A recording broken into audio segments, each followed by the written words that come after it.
Assalamualaikum warahmatullahi taala wabarakatuh. Selamat sejahtera, selamat malam, salam reformasi, salam perjuangan. Saya ucapkan salam LTL daripada kita ada daripada Kepong, daripada Kudat, daripada Bangi. Dr. Khairuddin Ahmad kata, saya baca tadi Dr. Khairuddin dia kata, "Swadi, aku dah lama nak contact dengan kau, nak cakap dengan kau, tolong contact aku." Dr. Khairuddin Ahmad, kita kenal ke? Bukan masalah kenal tak kenal, tapi ialah ramai sebenarnya nak jumpa kita ni kan. Dan saya tak ada apa-apa tuan-tuan, betul. I'm no one. So saya tak faham kenapa orang nak jumpa saya kan. I'm no one. Saya tak ada jawatan, saya tak ada kedudukan, saya tak ada gaji, saya tak ada position of power. So kalau nak jumpa untuk minum kopi, insyaAllah lah ada kelapangan kita buat lah kan. Sebab ini bukan kerja full time kita. Saya ada kerja lain yang saya busy dengan kerja kehidupan kita lah. So itu adalah life kita sendiri kan. Tapi yang ni bukan kerja full time. Yang ni saya buat a few hours, sejam 2 jam setiap malam je kan. Itu pun kalau saya tak penat. Lain daripada tu saya tak faham kenapa nak jumpa. Bukan saya sombong nak jumpa, tak. Ramai sangat nak jumpa. Jadi kita jumpa, insyaAllah kita jumpalah kan. Ada masa kita jumpa. Kalau nak beritahu saya, PM je lah. PM kat dalam social media saya ke apa ke. Saya ada nombor admin saya, PM je. Nanti ada nombor baru sebenarnya untuk tahun ni. Nombor admin ni baru tahun ni. InsyaAllah. Dan kita harap dia orang buatlah sebaik mungkin di atas kapasiti mereka. Saya tak ada apa-apa. Saya tak ada jawatan. Saya tak ada kedudukan. Saya bukan orang yang ada position dan sebagainya. Jadi saya tak faham. Saya tak faham kenapa. Kan nak jumpa borak, hanya kita jadi borak kosong je lah. Dan masa kita ni saya ada kerja lain yang saya ada kerja hakiki saya. Jadi saya bukan mengganggu tuan-tuan. Saya ada kerja hakiki saya. Jadi nak spend masa lama tu nanti akan agak sukar. It will take such a long time untuk kita nak apa orang kata, nak buat benda-benda macam tu, insyaAllah. Salam. Alright, terima kasih. Kis kata salam 4.8. Apa yang 4.8 tu Kis? Sebab hari ni 4.73. So apa yang salam 4.8? Salah 8%. Yang mana yang satu 8%? Ni mesti geng-geng kaki judi ni kan. Geng-geng kaki judi marah sebab naik 8%. Cukai judi naik 8%. Marah geng-geng kaki sabung ayam, geng-geng kasino. Ni mesti kaki judi ni kan. Jangan-jangan ni kaki judi ni. Marah tak ngaku kan. Alright tuan-tuan, insyaAllah malam ni kita akan bicara beberapa perkara. Tajuk yang paling besar adalah fitnah. Fitnah, minta maaf, to repeat. Itu tajuk besar lah. Okay, so kita terus kepada point kita pada malam ini, insya-Allah. Tolong share, tolong like, tolong subscribe. Like paling kurang like lah kita punya live ini, insya-Allah. Paling kurang like. Alright. Okay. Dewan Rakyat kecoh gara-gara isu komunis Kampung Baru Cina. Wow. Pembalahan tercetus di Dewan Rakyat hari ini selepas seorang ahli Parlimen PN berkata langkah menjadikan Kampung Baru Cina sebagai tapak warisan dunia UNESCO hanya akan mengiktiraf perjuangan komunis. Ismail Abdul Muttalib PN Maram berkata demikian ketika mengkritik cadangan Menteri Perumahan dan Kerajaan Tempatan Nga Koming agar Kampung Baru Cina dicalonkan sebagai tapak warisan dunia UNESCO bagi mengiktiraf nilai budaya dan sejarahnya. Ismail juga mempersoalkan kewajaran Nga ketika mengutarakan rancangan itu dan membangkitkan pewujudan pendapatan itu sebagai langkah untuk mengekang komunis. Jadi kita jadikan Kampung Baru sebagai tapak warisan, ia hanya akan mengesahkan komunis satu zaman gelap negara, katanya. Susulan itu, RSN Ryan PH Jeloto membangkitkan peraturan mesyuarat yang menghalang ahli parlimen untuk menggunakan perkataan yang boleh menimbulkan rasa sakit hati atau permusuhan antara kaum. Ngeko Ham PH Berwas dan Sani Hamzan Hulu Langat kemudian bersama minta Ismail untuk menarik balik. Namun Ismail yang bertegas yang pendapatan itu diwujudkan untuk menyelamatkan masyarakat Cina dan juga Melayu daripada pengaruh komunis. Timbalan di Petua, Ali Selau akhirnya mengarahkan Ismail untuk menarik balik dan dia menarik balik kenyataan tersebut. Sebelum ini, penyelidik Center of Malaysian Chinese Study PKF Wun berkata Kampung Cina pada asasnya adalah concentration camp oleh tentera British. Menurut laporan South China Morning Post, program penempatan semula itu bertujuan menghimpun dan melindungi keluarga daripada pengaruh perompak iaitu Parti Komunis Malaya. Dalam sidang media, Ismail menegaskan dia hanya menyatakan sejarah di sebalik kewujudan kampung Cina. Wan Ahmad Faizal pula berkata ahli DAP yang mengkritik kenyataan itu seharusnya menulis semula sejarah jika mereka tidak dapat menerima fakta sebenar. Baik. Sebelum itu, saya nak tunjukkan juga bahawa Terengganu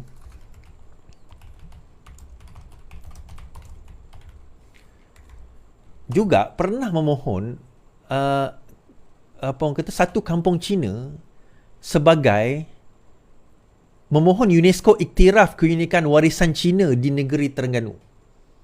Okay. Di bawah kerajaan PAS. Kan? Kalau kita tengok di bawah kerajaan PAS, bahawa Terengganu sendiri pernah memohon, sebelum saya komen berita tadi tu, pada tahun 2018, Terengganu akan mohon UNESCO iktiraf keunikan warisan Cina. Kan? Kerajaan negeri Terengganu akan menghantar permohonan UNESCO untuk mengiktiraf keunikan budaya dan warisan masyarakat Cina khususnya di kampung Cina. Ini berada di negeri Terengganu di bawah pentadbiran PAS sendiri. Baik, saya nak komen bab ni lah tuan-tuan. Dia kata, saya baca bab ni, dia perbahalan tercetus kerana dengan berbuat demikian iaitu mengiktiraf kampung baru Cina dicalonkan sebagai tapak UNESCO, ialah seperti dia kata mengesahkan komunis satu zaman gelap di dalam negara kita. Okey. Saya nak faham logik dia. Dia sendiri mengatakan wakil PN tu sendiri mengatakan dan sejarah SK apa yang ditulis yang dikaji oleh pengkaji PK Vun mengatakan bahawa pendapatan kampung Melayu kampung Cina itu adalah bertujuan bagi mengekang pengaruh Parti Komunis Malaya. Dan saya tahu antara yang saya saya tahu adalah di Selangor, di kawasan seperti Batang Kali, kan? Perkampungan pendapatan di situ bertujuan, dan di Sarawak pun ada, kan? Bertujuan untuk mengekang pengaruh komunis, jadi mereka diletakkan di satu tempat, kan? Kebanyakannya Cina, tetapi Melayu pun ada. Kita jangan ingat Cina je masuk komunis, Melayu pun masuk komunis, orang Bumiputera pun ada masuk komunis. Diletakkan di perkampungan-perkampungan tertentu, diberi tanah dan rumah dan sebagainya supaya mereka tidak terpengaruh dan senang dijaga daripada pengaruh komunis. Okey. Now, dia sebenarnya apa tujuan kampung itu? Tujuan kampung itu adalah untuk nak menghalang komunis, nak menghapuskan komunis, nak menidakkan komunis. Tetapi kenapa pula mereka menggunakan hujah kalau kita iktiraf seolah-olah kita mengiktiraf komunis? Saya tak faham logik tu. Kan, saya bukan nak kata kena iktiraf, bukan. Saya tak faham logik yang digunakan dalam konteks itu. Dalam konteks dia nak menjustifikan hujah dia tu, dia mengatakan kerana kita nak iktiraf kampung Cina ni seolah-olah kita nak mengiktiraf komunis. Tetapi bukankah kampung itu diwujudkan supaya kita nak menghapuskan komunis? Kalau kita nak berterima kasih, sebenarnya kita kena berterima kasih wujudnya kampung itu. Kampung itu bukan diwujudkan oleh komunis. Melainlah kalau komunis mewujudkan kampung itu dan semua yang duduk di dalam kampung itu adalah orang-orang yang dulunya keturunan komunis, okeylah mungkin kita boleh pertikaikan sedemikian. Tetapi menurut kajian itu, dan dia sendiri mengatakan, ahli parlimen Maran tadi mengatakan bahawa kewujudan kampung itu bertujuan bagi mengekang komunis. Mengekang. Arti kata mereka adalah penduduk-penduduk Cina. Dan juga Melayu. Tapi kebanyakan Cina yang dibawa keluar daripada perkampungan-perkampungan, daripada estate-estate, daripada pendapatan-pendapatan dan diletakkan di satu tempat supaya mereka tidak terpengaruh dengan komunis. Okay? Jadi, kalau benda itu untuk mengekang komunis, kenapa mengiktiraf dia dikatakan sebagai mengiktiraf komunis? Saya tak faham logik itu. Again, saya kata, saya bukan nak mempersoalkan dan berdebat tentang sama ada patut ke tidak kampung Cina ni jadi warisan negara UNESCO sebagainya. Bukan. Sebab Terengganu sendiri pernah minta. Itu bukan poin saya. Tapi saya nak faham logik dia. Saya nak faham macam mana dia derive logik itu di dalam parlimen, kemudian mengatakan bahawa kalau kita iktiraf kampung warisan ini seolah-olah kita mengiktiraf komunis. Tak kena, tuan-tuan. Kalau dia kata kita tak setuju dengan pengiktirafan kampung ini kerana kampung ini taklah terlalu lama, tak boleh dianggap sebagai tapak warisan pun sebab tak sampai pun 50 tahun, 100 tahun contoh. Tak ada apa nak dibanggakan, tak ada budaya contoh. Bolehlah. Mungkin itu hujah yang boleh digunakan. Tetapi menggunakan hujah itu adalah tapak di mana dikumpulkan orang-orang daripada kekangan komunis, maka itu bagi saya tak wajar. Okey, ada perkampungan di mana mereka dulu adalah komunis. Tapi dibawa keluar. Dibawa keluar daripada komunis dan diletakkan di perkampungan-perkampungan tertentu untuk janji kita bagi tanah kepada mereka supaya mereka tidak terlibat dengan komunis. Saya tahu ada. Tetapi soalan saya, adakah bukan semua kampung pendapatan Cina sedemikian?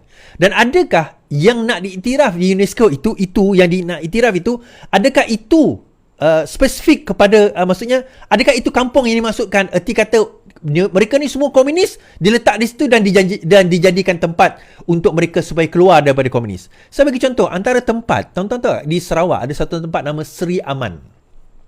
Kenapa nama dia Seri Aman, tuan-tuan? Dulu nama dia Simanggang. Sekarang ni dah balik Simanggang lah. Dijadikan Seri Aman. Kenapa?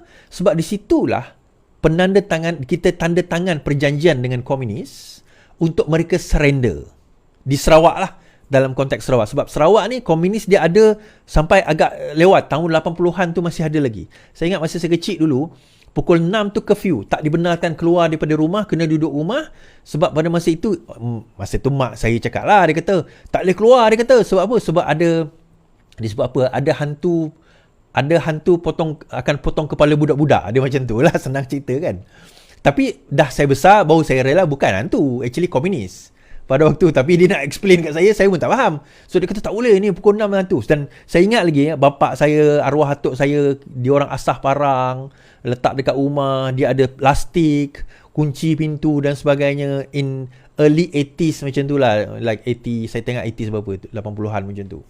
But that was the time di Sarawak yang kita ada. Okay. Now, balik kepada cerita ni tadi. Saya selalu kata macam ni, kita duk sibuk ni. Yalah, nak tak setuju sebab dia tak cukup tahun dan sebagainya, mungkinlah kita boleh tak setuju yang itu. Tapi dalam masa sama, kita ada suggest tak perkampungan Melayu kita untuk dijadikan tapak UNESCO? Ada tak orang-orang PN yang nak suggest macam tu? Kenapa kita tak suggestkan? Bagi saya, ya, kenapa? Dah lah, habis kat situ lah. Malah nak gaduh bab tu. Biarlah dia orang. Kan? Tapi bagi saya tak nampak logik apa yang dia punya hujah tu. Baik. Ni baru tuan-tuan. Saya nak bawa benda ni. Tapi sebelum tu, ada satu kenyataan saya nak bawa.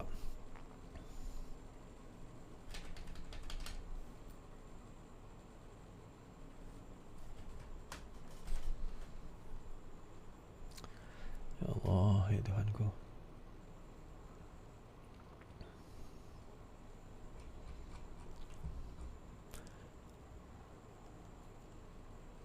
Okay. Saya terbaca satu kenyataan daripada negara Kedah tau. Daripada Sanusi lah, Sanusi kata kan, dia kata dalam kenyataan dia, Kedah committed bangunkan jambatan darat di Sanglang, saya tak tahu macam mana sebut. Kerajaan negeri Kedah komited untuk merealisasikan pembangunan jambatan darat di Sanglang dalam daerah Kubang Pasu sebagai persediaan menghadapi cabaran ekonomi global menjelang 2040. Menteri Besar Datuk Sanusi berkata mesyuarat mengenai perkara itu telah diadakan dan kerajaan negeri berhasrat meluluskan pembinaan pelabuhan. Terima kasih Radin. Di Songkla melalui Senggintan Kra, Thailand. Ini merupakan rahmat besar kepada Kedah dalam aspek infrastruktur yang difahamkan. Pembinaan laluan daripada pinggir pantai ke kawasan pelabuhan itu memberikan kawasan seluas 4,000 ekar atau 1,600 hektar hanya untuk jalan masuk saja, termasuk Thailand dan juga Kedah. Jambatan darat ini akan memendekkan laluan pengangkutan barangan darat di seluruh dunia yang akan melalui Kedah, katanya. Muai Hati ingin mengetahui mengenai persediaan Kedah untuk menghadapi cabaran akan datang apabila Selat Melaka tidak lagi menjadi pilihan utama jika rancangan Thailand membina pelabuhan dan jambatan darat dengan usaha sama China berjaya dilaksanakan. Muhammad Sanusi berkata komitmen kerajaan negeri untuk melaksanakan projek itu diharap tidak menerima bantahan daripada mana-mana pihak dan mendapat sokongan pusat. Saya yakin hal sebesar ini bukan sahaja untuk Kedah tetapi untuk kepentingan negara.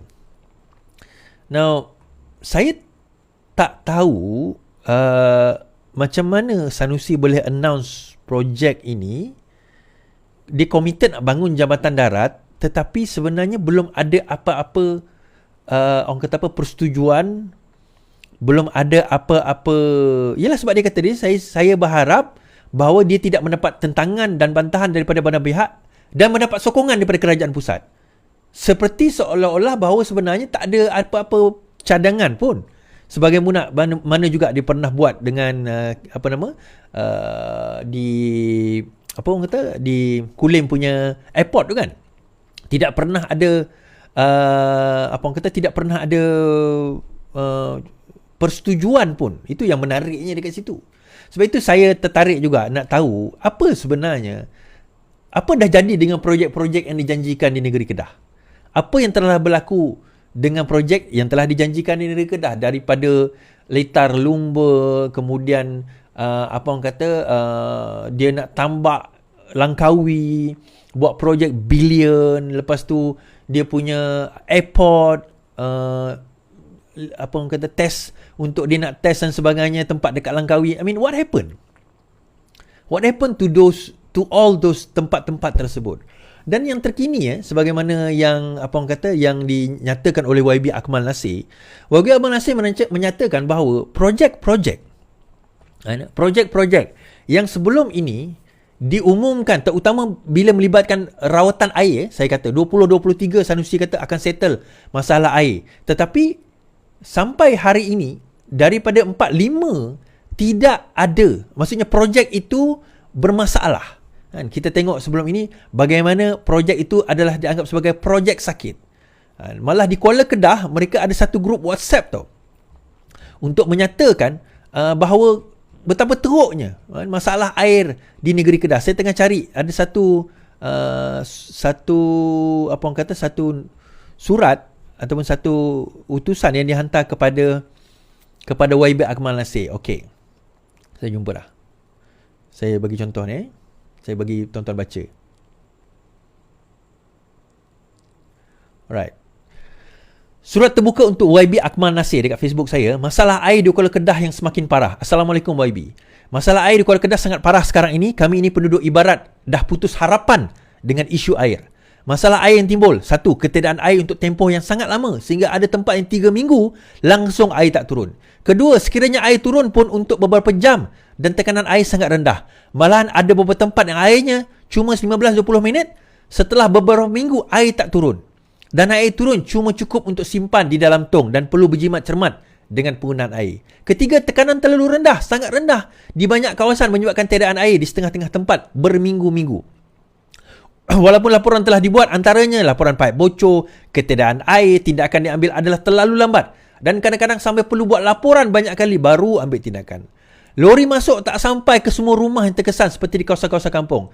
Tambahan lagi orang tua-tua serta yang sakit mengalami kesukaran untuk mengangkut air yang sangat berat dari luar rumah ke dalam rumah. Terdapat juga air busuk, berbau, berbuih yang menjadi masalah penduduk. Terdapat juga air berwarna keruh, kehitaman, menyebabkan gatal-gatal di badan apabila mandi dan menggunakan air. Harap pihak YB dapat mengambil berat dan mengambil serius perkara ini. Adalah lebih baik jika pihak untuk membuat lawatan secara mengejut ke kawasan penduduk supaya info dan maklumat yang dapat adalah daripada sumber pertama, bukan daripada yang lain yang mungkin ditokok tambah. Yang benar, penduduk Kuala Kedah yang terkesan. Kan ada yang komen, jangan macam tu, MB kami sempoi. Kan dia buat lawak je, saya tahu dia buat lawak. Dia nak kutuk-kutuk itu sebenarnya kan. MB kami sempoi. So kalau kita tengok komen-komen pun tuan-tuan memang komen-komen rata-rata. Ada seorang tu yang menarik, satu komen tu, dia kata kami kat Kelantan lagi teruk. Sabarlah, kami kat Kelantan lagi duk menghadap asal air ni, sehingga TMB Ayam Brand bagi idea yang benar, iaitu pergi terjun ke dalam sungai Kelantan belakang Tesco KB jika nak mandi puas-puas. Lagipun masalah air je kot, nak syurga ke nak neraka. Lagipun kita yang pilih kerajaan sekarang ni, bertabahlah wahai orang Kedah. Tak adalah, yelah, memanglah betul bertabahlah, tapi dalam masa sama bagi saya inilah dia. Sebab air ni bawah negeri tuan-tuan. Pengurusi air, untuk makluman tuan-tuan dan perempuan, Air ni bawah negeri. Okey, Akmal Nasir apa tugas dia? Tugas Akmal Nasir ialah projek kalau sekiranya melibatkan projek atau peruntukan daripada federal, terutama kalau nak buat apa orang kata rawat pujak pusat rawatan air ataupun loji rawatan air, maka yang itu adalah tugas Wabi Akmal memantau. Tetapi hal nak distribute air, hal piping, hal yang benda-benda kecil macam ni, itu semua adalah urusan negeri. Dan baru-baru ni ada kawan saya hantar dekat Kedah juga. Pipe tu dah ada. Dia ambil gambar satu pipe tepi jalan tu. Pipe tu dah berbulan-bulan dekat situ, dia kata. Berbulan-bulan. Tapi tak pernah berganjak pipe tu daripada situ. Daripada tak ada rumput, sekarang dah berakar dengan rumput, dia kata. Kan? Tuan-tuan boleh lihat sendiri nanti di negeri Kedah. So macam mana negeri Kedah? Macam mana negeri Kedah kan? MB kita sempoi. Karaoke malam-malam kan? Hadap lah. Kan hadap aje lah. Tak tuan-tuan, bukan nak kata apa. Bukan nak kata apa. I mean, saya tertarik Bukan nak kata apa. MB yang sama ni di Kedah ni yang kata bahawa dia nak sekat air kepada Penang. Tak, korang fikir Allah. Kalau saya jadi Menteri Besar Kedah, saya kata, saya ni akan guna Penang sebab Penang tu kaya. Mungkin saya tak setuju dengan politik Penang, tetapi janganlah kita hukum rakyat kita untuk politik, untuk tujuan politik kita. Sebab dia nak glamour je. Saya tahu kononnya dia pejuang terpaling untuk orang Kedah lah, tapi akhirnya tengok orang Kedah macam mana. Kalau saya tengok apa Perak buat, tuan-tuan. Perak, dia cakap dekat Penang, kami akan buat satu loji rawatan air. Dan air itu kita akan jual dengan Penang. Ini Perak cakap Okey. Apa kelebihan dekat situ? Bukan setakat dia dapat loji rawatan air untuk dia, untuk Perak. Loji itu didanai oleh bayaran yang dibuat oleh Penang. Itu baru orang bijak. Kalau saya jadi Kedah, sempadan antara Kedah dengan Penang tu, saya buat satu loji. Kita bincang dengan Penang, kita cakap Penang, sekarang ini kita nak buat loji. You bayar, you buat sekali perjanjian, kita sign satu agreement, dana untuk buat loji itu Penang yang bayar. Okay? Dia ada certain dia. Tetapi loji itu bukan setakat untuk boleh digunakan untuk Penang. Kedah pun boleh guna. Tapi akai tarak, tuan-tuan. Menteri besar korang ni. Kan? Saya nak kata macam ini menteri besar korang. Saya ada kawan dulu buat PhD. Siapa salah kalau polisi itu tak betul? Rakyat ke pemimpin? Dia kata kalau dalam demokrasi, rakyat lah. Sebab rakyat yang pilih dia. Kan? Rakyat yang pilih dia. Jadi, kita hadaplah. Hadapi dengan, apa dia tuan? Dengan tenang. Baik. Habis kat situ. Saya nak bercerita sikit tentang apa soalnya, ucapan Allah. Mengapa nilai ringgit kita semakin merodom? Saya akan bahas ucapan Muhyiddin Yassin sekarang ini. Okay. Menarik ucapan dia untuk kita bahaskan. Dan menarik apa yang dia ucapkan. Okay. So kita dengar perbahasan ataupun ucapan daripada Muhyiddin Yassin. Dan saya nak komen kenapa saya kata kalau ketua dia orang macam ni, patutlah anak-anak buah dia pun teruk, tuan-tuan. Baik, kita dengar. Soalnya, mengapa nilai ringgit kita semakin merodom? Ya, saya tidak nafikan antara sebabnya ialah tindakan Rizab Persekutuan Amerika Syarikat menaikkan kadar faedahnya. Jadi nilai ringgit jatuh berbanding dolar RM4.80 ke 1 US dollar. Ini disebutkan yang paling rendah dalam tempoh lebih 26 tahun. Tetapi nilai ringgit jatuh bukan saja berbanding dolar Amerika Syarikat. Sejak bulan Julai 2023, nilai ringgit menyusut 4.6% berbanding Thailand, 3.73% berbanding Vietnam, 3.37% berbanding Indonesia, dan 2.26% berbanding Filipina. Selain itu, Bank Negara Malaysia melaporkan reserve negara kita pada bulan Januari 2024 adalah sekitar 114.8 bilion ringgit. Jumlah ini mencukupi untuk menampung import kurang 3.6 bulan. Pada masa yang sama, kos import negara kita semakin meningkat disebabkan nilai ringgit yang menyusut. Lebih memburukkan keadaan, data juga menunjukkan jumlah deposit mata wang asing di negara kita semakin meningkat. Sehingga bulan Julai 2023, deposit mata wang asing dalam sistem perbankan di negara kita berjumlah 250 bilion ringgit, iaitu tertinggi dalam sejarah. Pada waktu wabak COVID-19 pun jumlahnya hanya sekitar 150 bilion ringgit. Apa maknanya? Kerana pada waktu itu orang tak berdagang. Bermakna erti kata dia nilai yang dia tinggi kerana mata wang US tinggi. Itu normal lah, tukaran kan. So kita pegang reserve asing yang lebih tinggi berbanding dengan RM. Tetapi dalam masa sama itu juga menunjukkan kerancakan import dan ekspor, terutama import di dalam negara kita berbanding pada zaman COVID. Erti kata pada zaman COVID kita tak ada ataupun kurang pergerakan ekonomi, terutama import dan ekspor, and therefore itu menyebabkan dia menurun. Now, adakah benda itu banyak reserve tunai, reserve mata wang asing itu satu benda yang buruk? Tidak semestinya. Again, saya kata ekonomi ini multifactorial, dan itu juga menunjukkan duit itu ada di dalam akaun, so kita boleh later transfer it kalau kita nak sebenarnya. Ini maknanya rakyat Malaysia sendiri pun tidak yakin kepada ringgit Malaysia. Okey. Mereka tidak mahu. Dia kata bahawa rakyat Malaysia tidak yakin kepada ringgit Malaysia. Yang ni saya nak ulas sikit.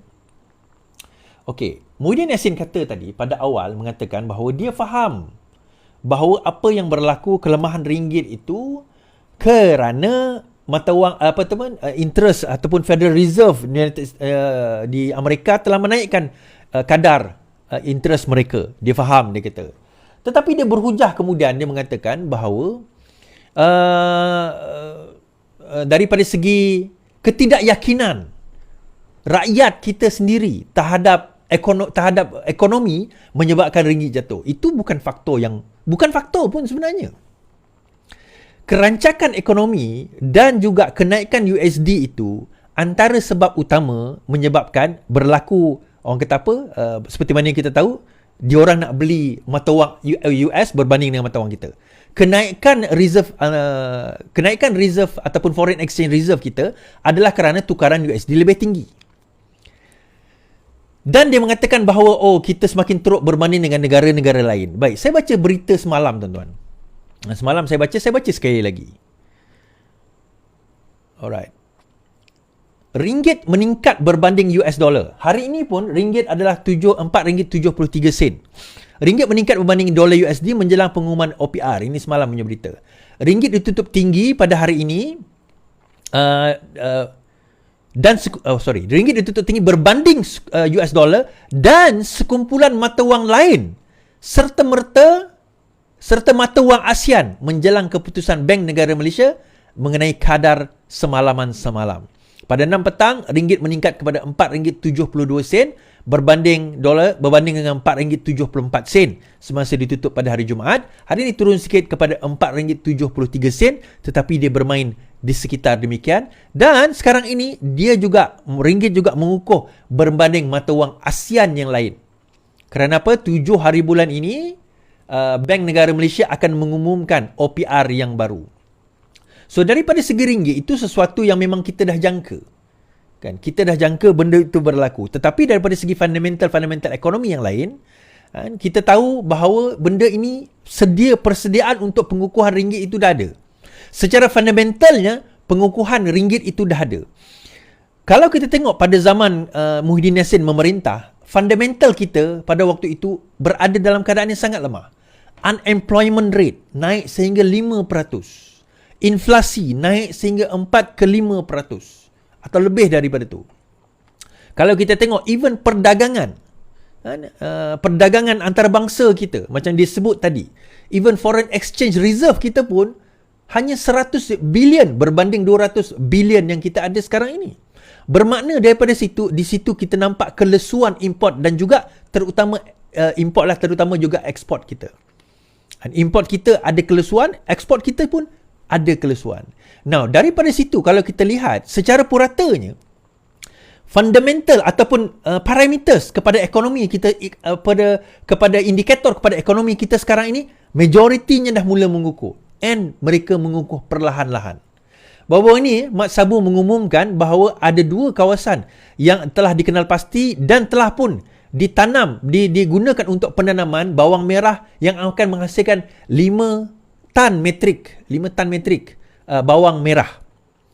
Tapi itu sebenarnya tak cukup. Kalau dalam negara kita penggunaan kila kata silap lebih kurang 30 ke 50 ribu, bukan, itu 5,000 tan metrik ni 30,000 tan metrik bawang merah setiap tahun. But my point is this. Are we going to the right direction? Sarawak telah mengumumkan akan menjadi the next rice bowl, jelapang padi yang seterusnya, setelah mengenal pasti puluhan ribu hektar untuk ditanam ditanam padi. Are we going to the right direction? Yes, we are. Sebab itu bila Muhyiddin Yassin hari ini bertanya, and it's fair kalau Muhyiddin Yassin nak bertanya tentang ini, mana pergi beras tempatan, dia kata. Kalau dia nak bertanya soalan ini, it's fair.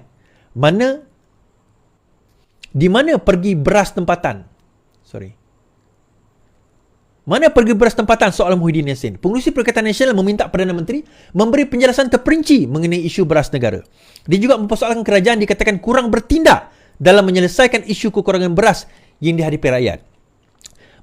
Berbanding ketika pentadbirannya menghadapi isu yang sama.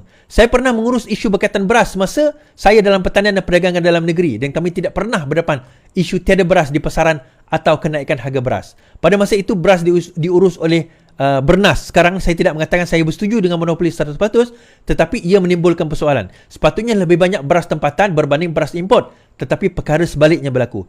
Kepada perginya semua beras tempatan. Sehingga hari ini tiada jawapan daripada kerajaan. Okey, to be honest sebenarnya kerajaan dah jawab. Tak tahulah Muhyiddin Yassin faham ke tidak. Tapi tak apalah. Selepas ini Perdana Menteri akan jawab. Ini soalan-soalan ini Perdana Menteri akan jawab kemudian. So kita akan dengar jawapan Perdana Menteri. But macam saya kata tempoh hari lah, the end of the day, kita perlu long term solution. Sebab itu kenapa Kementerian Kementerian Mak Sabu dikenali sebagai Kementerian Keterjaminan Makanan. We need food security for long term. Yang dia bercerita kita harga tak mahal, kita baca sebab dia banyak import. Pada waktu tu dia banyak import. Dia kata ada beras tempatan, sebenarnya import yang mencukupkan beras kita. Dan pada masa itu tidak, masa dia jadi menteri pertanian waktu itu, tidak ada masalah beras import. Okay? Buat masa ini kita masih lagi bergantung kepada import. Kerana apa? Polisi kerajaan sebelum inilah. But now kita dah kena mula lihat ke hadapan dan kena mula melihat bagaimana kita nak mengubah daripada segi cara approach kita terhadap menghadapi beras tempatan. Sebenarnya bekalan beras untuk tempatan kita memang tak cukup. Dan pengeluar tempatan tak boleh rely untuk supply tempatan saja. Mereka juga kena fikir untuk nak ekspor ke luar negara kerana pendapatan ekspor lebih tinggi berbanding orang kata domestik. Domestik ni kita ada shilling. Dia ekspor tu lebih orang kata lebih menguntungkan bagi mereka. Tetapi now akhirnya kerajaan kena fikir macam mana nak lambakkan orang kata negara kita dengan beras ini. Dan usaha itu sedang dijalankan dan insya-Allah kita akan cuba melihat bagaimana ia berlaku dalam sedikit masa lagi, insya-Allah kita kata. Okey. Saya nak baca juga kenyataan Muhyiddin Yassin ini. Saya be fair, saya baca kenyataan beliau. Menarik sebab kita melalui zaman dia. Dia kata, rakyat tercari-cari Anwar Ibrahim yang dulu, Muhyiddin Yassin. Bekas Perdana Menteri Tan Sri Muhyiddin Yassin meluahkan kebimbangan dengan situasi ekonomi negara yang kian meruncing dan masalah kos sara hidup dibebani rakyat yang berlarutan. Menurutnya, jika perkara itu berterusan, ekonomi negara akan berdepan masa yang sukar dan sukar untuk pulih yang akhirnya memberi kesan kepada rakyat. Berbahasa di Dewan Rakyat pada Selasa, Ahli Parlimen Pagut itu turut menyindir Perdana Menteri Datuk Seri Anwar Ibrahim didakwa pandai berjanji semasa menjadi pembangkang, namun dilihat sekarang ini seolah-olah tidak menepati janji. Sewaktu jadi pembangkang dulu janji macam-macam. Sekarang ini rakyat tercari-cari YB Tambun yang dahulu. Now, dia nak compare dengan apa, tuan-tuan? Dia nak compare dengan zaman bila? Zaman dia memerintah. Pada zaman dia memerintah, ingat tak tuan-tuan, pada zaman dia memerintah, bendera putih, ingat tak bendera putih tu? Tuan-tuan ingat tak pada masa itu 5 kilo minyak sampai RM50, tuan-tuan. Ayam tak payah cerita lah. Beras pun sebenarnya tak ada cerita. Tak ada pun. Pasal tak tadi dia sebut beras pada zaman dia jadi Menteri Pertanian. Dia tak sebut pun beras sewaktu dia jadi Perdana Menteri.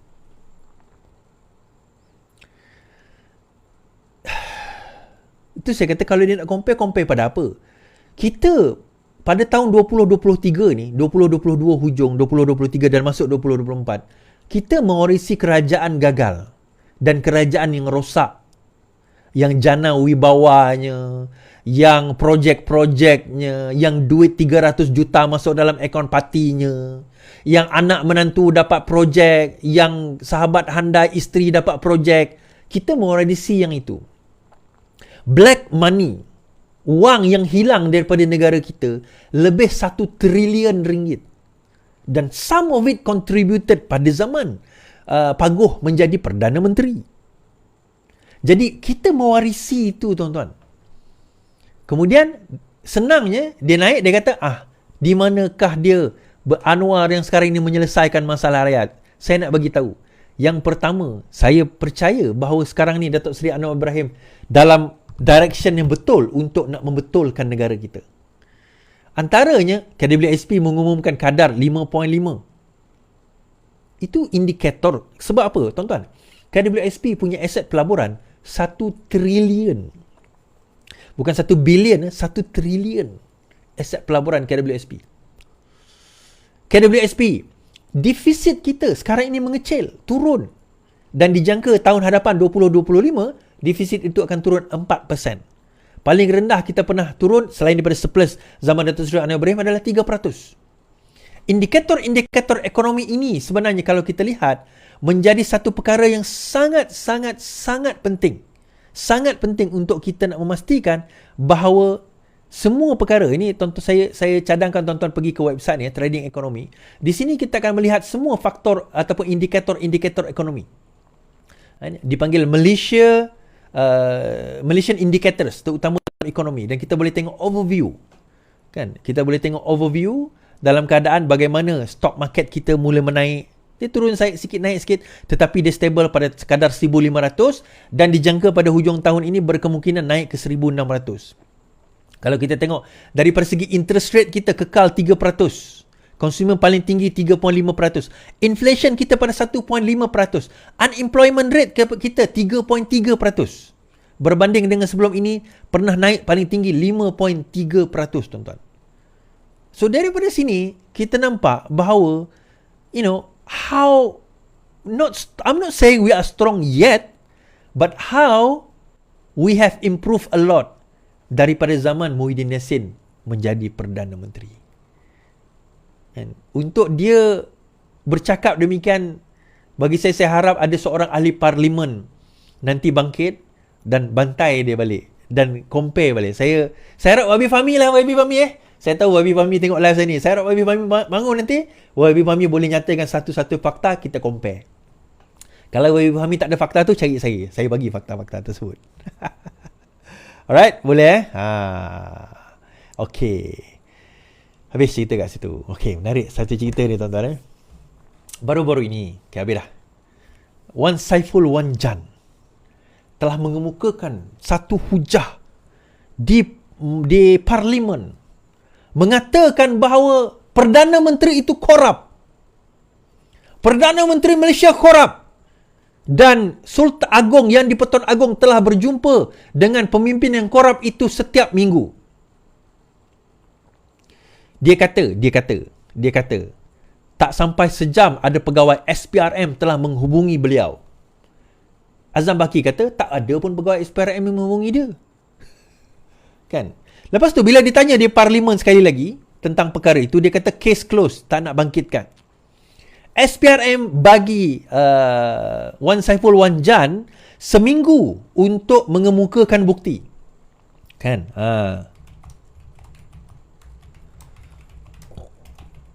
Untuk dia kemukakan bukti berkenaan dengan bahawa Perdana Menteri kita ini adalah korup.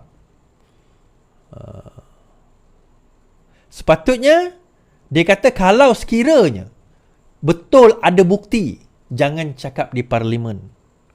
Bawa bukti itu kepada SPRM. Biar SPRM yang menyiasat. Sebab apa? Dekat parlimen ni tuan-tuan, satu kelebihan dia orang ni, tak boleh kena saman. Sebab antara yang dia ada privilege privilege. Bila cakap dalam parlimen ni, dia boleh cakap tapi tak boleh kena saman.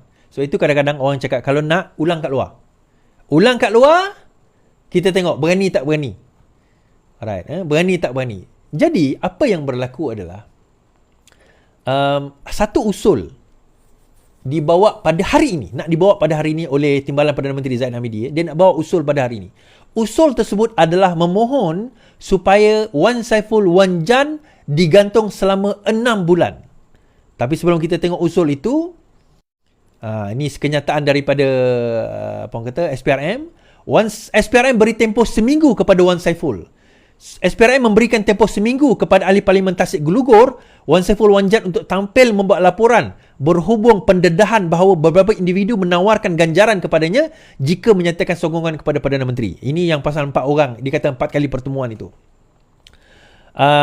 Saya tidak boleh umum sekarang apa tindakan sebenar akan dibuat sekiranya tidak lapor. Kita masih menunggu laporan beliau. Segala kemungkinan boleh diambil kemungkinan memanggil ke SPRM. Apabila beliau menyebut di parlimen mengenai tomahan rasuah, maka beliau sebenarnya dia tanggungjawab untuk membuat laporan di bawah Section 25 Akta SPRM.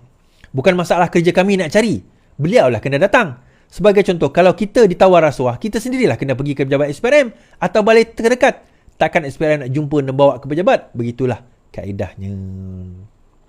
Dan dalam masa yang sama, tuan-tuan, kerajaan mahu gantung Wan Saiful 6 bulan kerana gelar Anwar Korab. Kerajaan berhasrat menggantung ahli anggota parlimen Wan Saiful daripada sidang selama 6 bulan kerana mendakwa Perdana Menteri Malaysia Korab. So, akhirnya, apa yang Wan Saiful buat? Apa yang Wan Saiful buat? Okay. Kita dengar ucapan Wan Saiful tentang perkara ini. Sepatutnya, bila dia kata Perdana Menteri kita ni korup, bermakna bila dia bawa hujah itu, maksudnya dia dah ada bukti-bukti. Dia dah ada dia punya, apa orang kata, dah ada dia punya fakta-fakta. Dia mestilah dah ada dia punya, yalah, benda-benda yang menyokong dakwaan tersebut. So, Tuan betul seperti mana yang saya dah sebut sebelum perkara ini. Itu ada. Semasa dalam perbahasan saya sekalipun pada. So kita dengar ucapan Wan Saiful Wan Jan. Saya TikTok tak boleh tengok kan, tapi tak apalah. Kita dengar ucapan Wan Saiful Wan Jan dan apakah beliau mengatakan bahawa beliau ada bukti. Alright, kita dengar. Mesti ada bukti ni. Wow, ini besar ni. Wan Saiful nak mengemukakan bukti di parlimen. Jom kita. Tuan betul seperti mana yang saya dah sebut sebelum ini, semasa dalam perbahasan saya sekalipun, pada 28 Februari, saya memang ada menyebut satu perenggan yang berbunyi korup itu maksudnya menyalahgunakan kuasa. Dan selepas itu ada sedikit gangguan dan kemudian saya sambung. Ampun tuanku, orang itu yang menyalahgunakan kuasa itu akan menghadap tuanku setiap minggu sebelum mesyuarat kabinet. Ayat itu memang saya tujukan kepada Yang Amat Berhormat Tambun. Jadi seperti mana yang saya lakukan pada 28 bulan, dan saya ulang lagi sekali sebenarnya, betul, dalam Dewan pada 29 hari bulan apabila ditimbulkan oleh rakan saya Jelutong. Saya menarik balik ayat tersebut, saya menarik balik kenyataan saya, dan saya juga memohon maaf atas kenyataan tersebut. Dan saya dengan rendah diri juga Yang di-Pertua, sebab dalam usul ada sebut mengenai Yang di-Pertuan Agong atas kekhilafan sekiranya menyentuh perihal Duli Yang Mulia Yang di-Pertuan Agong, saya juga memohon maaf dan menarik balik kenyataan tersebut. Terima kasih Yang di-Pertua. Saya harap boleh dipertimbangkan dengan baik oleh Yang di-Pertua. Lah, minta maaf rupanya, tarik balik rupanya. Jadi kalau dia minta maaf dan tarik balik, so jadi benda tu fitnah lah tuan-tuan. Betul tak? Jadi benda tu fitnah lah. Jadi adakah Wan Saiful ini pemfitnah nasional? Adakah PN ini pemfitnah nasional? Yang wajar kita kata kita kena tolak. Tuan-tuan, ini satu soalan yang kita nak kena bangkitkan. Kita kena bangkitkan soalan ini. Sebab dalam masa yang sama, Dalam masa yang sama, tiba-tiba hari ini, itu cerita Wan Saiful Wanjan, minta maaf. Rupanya betul lah benda tu fitnah. Perdana Menteri tak korup. Betul lah fitnah rupanya. Hadi utus surat junjung kasih kepada Sultan Selangor. Presiden PAS Hadi Awang hari ini dikatakan mengutus warkah menjunjung kasih kepada Sultan Selangor, Sultan Sharifuddin Idris Shah. Pengamanan itu berlaku 5 hari setelah Sultan Sharifuddin membuat teguran kepada Abdul Hadi kerana mengeluarkan kenyataan dianggap menghina raja-raja. Baginda juga menzahirkan rasa duka cita terhadap tindakan ahli parlimen marang berkenaan. Adalah dimaklumkan bahawa satu warkah menjunjung kasih kepada Duli Yang Maha Mulia Sultan Selangor telah diutuskan dan diserah kepada Datuk Lela Bakti Setiausaha Sulit Baginda Tuanku bertarikh 4 Mac. Pegawai penyiasat 2 dari kanan meninggalkan ibu pejabat PAS di Kuala Lumpur setelah mengambil keterangan Abdul Hadi Awang. Untuk rekod, okey. Jadi, cerita Wan Saiful Wanjan, fitnah. Cerita Hadi Awang, menghasut, menghina majlis raja-raja. Ni ke pemimpin korang sebenarnya? Dia fitnah, dia minta maaf. Hadi pun tadi minta maaf, menjunjung kasih. Minta maaf. Oh, ampun saya tuanku. Ampunkan saya. Ampunkan patik tuanku. Minta maaf. Akhirnya, nanti dia repeat balik. Dia buat balik. Dia ulang balik.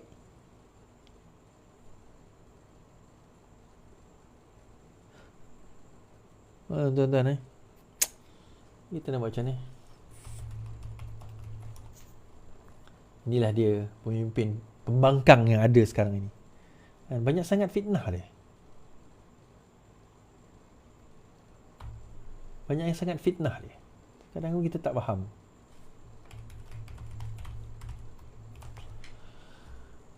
Kenapa dia orang jadi macam ni kan?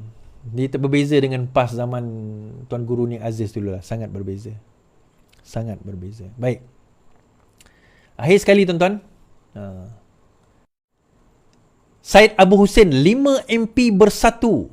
Masih setia tetapi dah tak selesa. Ada 5 ahli parlimen bersatu yang sedang menjeruk rasa. Walaupun masih kekal memberi kepercayaan kepada Presiden mereka Muhyiddin Yassin. Ahli Parlimen Bukit Gantang, Syed Abu Hussein berkata malah mendakwa seorang daripada ahli parlimen terbabit adalah seorang yang sangat penting kepada bersatu.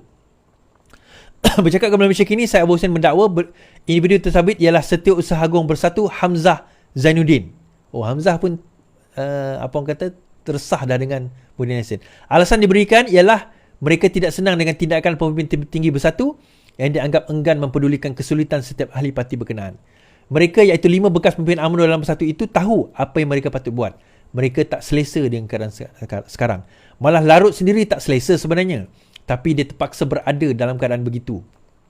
Syed Abu Hussein memberitahu selain Hamzah, 4 lagi ahli parlimen yang segera mengalih sokongan ialah Ikmal Abdul Aziz Tanah Merah, Rasul Wahid Kuala Hulu Terengganu, Mas Amrianti Masjid Tanah dan Ronald Kiandi Beluran.